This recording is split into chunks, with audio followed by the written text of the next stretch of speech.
What up? So, as many of you know, I'm a little obsessed with dreams, and that started pretty much shortly after joining the DAC in May.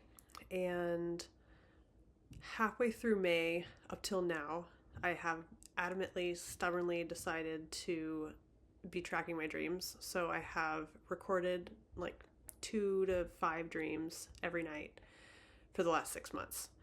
A few months ago, I decided to create a dream catalog, which I've shared about that in a previous Zodiac Games video. I'm going to give you a quick overview of that, and then I want to give basically what's a summary of my findings so far, 6 months in.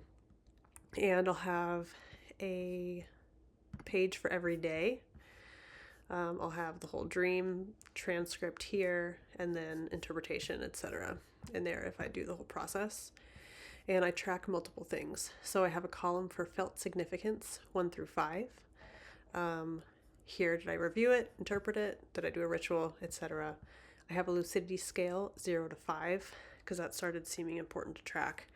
And then as time has gone on, I've been adding these tags to be able to see patterns quickly. So I have a handful of faces that my muse shows up as, and a couple other things that seemed important to track, like next day directive, next day prophetic, repeat dream, etc., etc., etc. Just so I can start seeing this data over time. I also have a column that links to my daily journal if I wrote stuff on that day. And then, as many of you know, I'm into astrology, so I'll track the major astrological things that are happening in my life. And then also like new moons, full moons, because sometimes there's patterns there as well. So, like I said, I have pretty much 6 months of data at this point. So a couple notes on dreaming that I have come across in this time that I think would be potentially helpful for other people are: 1, you get out what you put in, but you likely have to go first to make the relationship grow. So there's an ongoing direct link to the attention that I give my dreamer / my dreams and the richness and response that I experience in waking life. So when I started back in May, it was several weeks before the recall began to get easier, but I stubbornly stuck with it even when it didn't seem to be working. And I eventually developed an awareness where I start to notice when I'm waking up from sleep. And once that begins to happen and I'm drifting into waking consciousness, I shift my attention into basically asking myself, like, what just happened? Like, recall the scenes, and I start reciting in my mind all that I can pull forward as I'm drifting into the conscious state. And at that point, before sitting up, I will write them down or record on a voice note. And I've actually moved entirely to voice notes at this point, because as my dream recall gets better and better, I often have like 8 to 10 minute voice notes, and this would take over an hour to write down. And I'm still only remembering about a third of what I dreamed all night. And I just like practically can't sit there writing it. So I had to get over that. But I'll copy the voice note transcript over to my Notion dream catalog and work on it from there. So one more note here. I'm also seeing that the relationship with my dreamer ebbs and flows depending on how much space I make for dream work. So it took a couple months to get into a flow with him. But now that we have a pretty established relationship, I'm seeing that I still have to tend it or it begins to fade. So it really is like relationships with living humans. You can't neglect it and still hope that things will stay the same. So it really is up to you what you get from it. You just have to decide you actually want it and put the time in. 2, as I've committed to immediate dream recall upon beginning to wake up every day, and over the last 6 months, I'm watching my brain change and my recall in other areas start to mimic the dream recall process. So my proficiency with the language of symbols is significantly improving. This gets interesting because it's the same language used in altered states, inner muse inspired art, tarot, synchronicity, and just like the general magical weirdness of life. It's also related to seeing subtle patterns where most people do not, or at least in my experience, it seems very related. So whether that's in your own behavior, like the ability to be the acutely seeing observer of your own life, or maybe helping a friend who's asking for advice to see what might be going on in their life, but also to understand the larger shapes within culture. And it's starting to feel a little bit like a superpower, and it's super, super helpful personally. And third, I'm starting to understand why doing this kind of work can make some people go crazy. I think if you hold a worldview where like these things can't happen or I'm extra special because they're happening to me, I think be super careful and maybe work on those simultaneously, those worldview hangups at the same time. Just because these things are hard to understand and our culture doesn't hold a frame for them doesn't mean they don't exist. It just means that culturally we're not in a great position to hold them, but they definitely happen. Weird shit that isn't supposed to happen happens to me like on a daily basis, and that doesn't make me special. I think that's a birthright of existence, but you do need to be humble and lean in. And there's a lot baked into our culture that adamantly blocks this kind of interaction. So the need for discernment and the propensity for delusion is extremely high. The deeper you go into this, particularly if you're trying to bring lucid dreaming into it as well. So I'm definitely towing the line, and I don't hold that lightly or recklessly. So, breakdown of some of my stats, if you will. One of the most important metrics I've been going after is the felt significance of dreams. So, in the last 6 months so far, in this category 1 to 5, 5 being the most significant, I'd say I've had 2, and actually that's 2 category 5 dreams for the year. So I'm referring to one back in February and then another one more recently.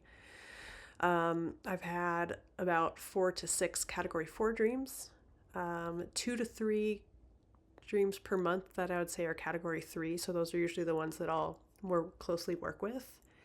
And then on a daily basis, those ones are pretty much all category 1 to 2 dreams. So that's helping me distinguish which ones get worked with more closely and also just how frequent these significant dreams are. And this is pretty consistent over the 6 months. As far as lucidity goes, on a scale of 1 to 0, most of my dreams are category 0. I'll have a couple category 1 to 2 a month. And I've actually only had one category 5, like classic lucid dream, but it may have actually been a strange version of an out-of-body experience, or Eric thought maybe it was jumping into someone else's dream experience. So hard to say, but it was extraordinarily weird, whatever that was, and it was definitely something with lucid. We'll keep chipping away at that and see what happens. Lastly, a couple helpful personal observations. I've noticed a consistency in the shape of my dreams. So early in the night, they feel very mythic and usually explicitly medicinal, and particularly around initiatory experiences.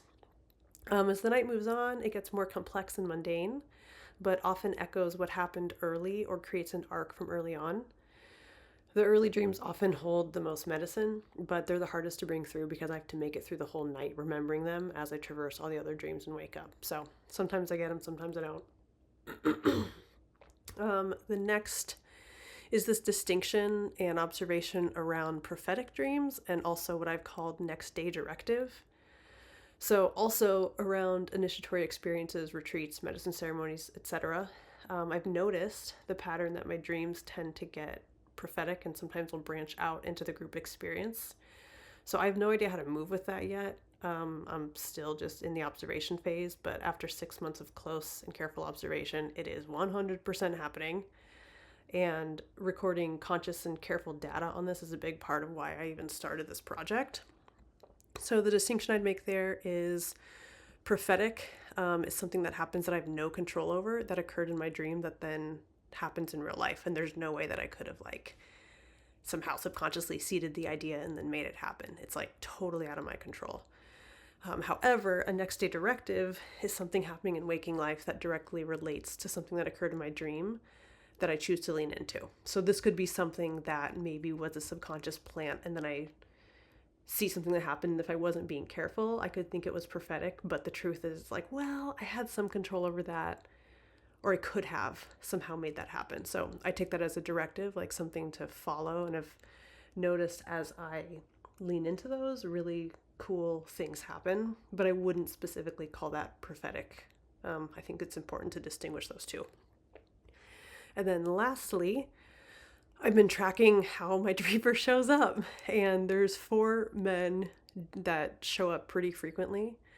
And I'm noticing that there is a through line in what they mean. So while I think it's really important to note that there's wisdom in approaching every dream as fresh, I think with this level of tracking that I'm doing, I'm also simultaneously seeing trends in who my muse shows up as. So I'd kind of be curious if anyone else starts to track any of this, what they see. But there are 3 to 4 specific faces that he wears depending on what's going on, and holding that thread while also letting it shift and change is adding up to paint a picture for what's going on. So there's consistency, but I'm seeing how over time archetypes are continuing to shift, and relationship really is the best way to describe what's going on. So I have one person that he shows up as that usually when I'm super discouraged and just like beat down in waking life, he will often show up as this person. And it's like the lover who provides encouragement and like met longing for the beloved. And he pretty much only shows up when I'm like really having a hard time. I have another one that is often the mature masculine who's bringing attention to discipline, structure, focus, etc. Another one that often symbolizes like the wild, passionate, inspired sacred masculine. And then lastly, one that's like a trickster, ally, pattern interrupt. And I never really know what I'm going to get with that one, but it's almost like a, not quite a reality check, but I definitely like perk up and pay attention when he shows up, and he's there a lot. So that is where I'm at with those. So those are my field notes. I am totally open to feedback, comments. If anyone else is interested in doing this and wants some tools, I would honestly love to hear more data from other people.